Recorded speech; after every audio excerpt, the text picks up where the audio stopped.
Il faut comprendre une chose, c'est qu'un objectif, pour qu'il soit réalisable, atteignable et qu'il soit clair, il faut qu'il soit le plus précis possible.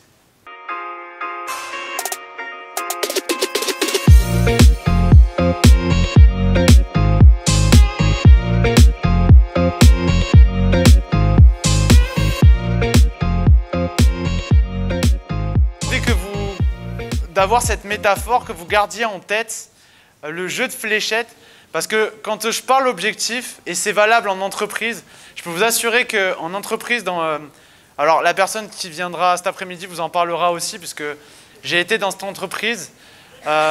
L'entreprise dont je vous parle, en 2 ans, on a doublé le chiffre d'affaires, et on a eu une croissance de plus de 110%. Ça s'est fait par la fixation d'objectifs. Et quand je parle du jeu de fléchettes, pourquoi je vous parle du jeu de fléchettes? Parce que, comme des objectifs, si je prends les objectifs, au début, quand tu joues aux fléchettes, tu joues et tu envoies un peu n'importe où sur la cible. Sauf que quand tu envoies n'importe où sur la cible, ça ne rapporte pas forcément le plus de points.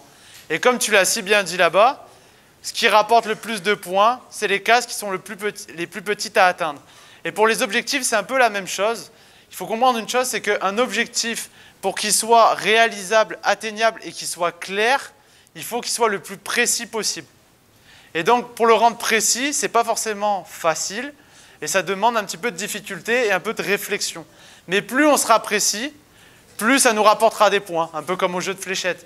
Alors, forcément, quand on parle objectif, quand vous allez faire vos BTS, on va vous donner à l'école des principes qui font qu'un objectif est bien fixé. Pour moi, ce sont des objectifs qui... Enfin, la manière de fixer un objectif va être un peu différente quand on parle psychologie et préparation mentale.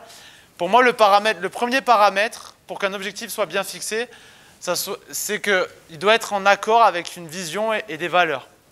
C'est pour ça que tout à l'heure, je vous demandais quelles étaient vos valeurs. C'est ce qui vous donne de la motivation, c'est ce qui vous donne de l'allant au quotidien. Si vous fixez un objectif qui n'est pas en accord avec ça, clairement, ça ne va pas vous galvaniser au quotidien. Deuxième paramètre, ça va être le fait que cet objectif doit être ambitieux mais pas trop. S'il est trop bas ou s'il est trop haut, on appelle ça une protection de l'ego en psychologie.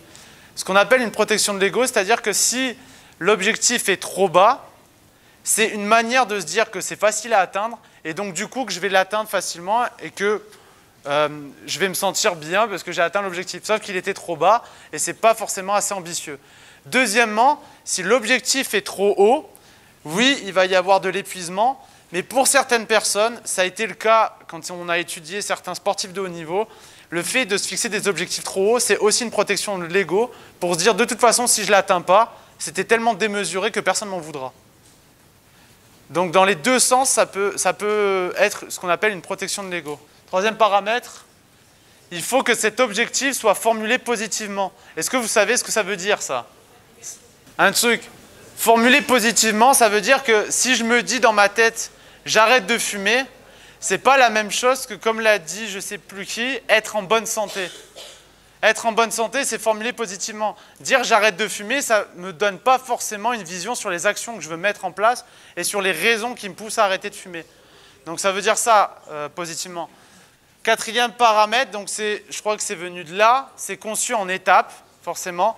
Et le dernier paramètre que je trouve le plus intéressant, et ça vraiment gardez-le parce que je pense que c'est le truc qui différencie une personne qui avance d'une personne qui stagne, c'est qu'un objectif, il doit être formulé en résultat et en moyen. Il faut que vous soyez capable.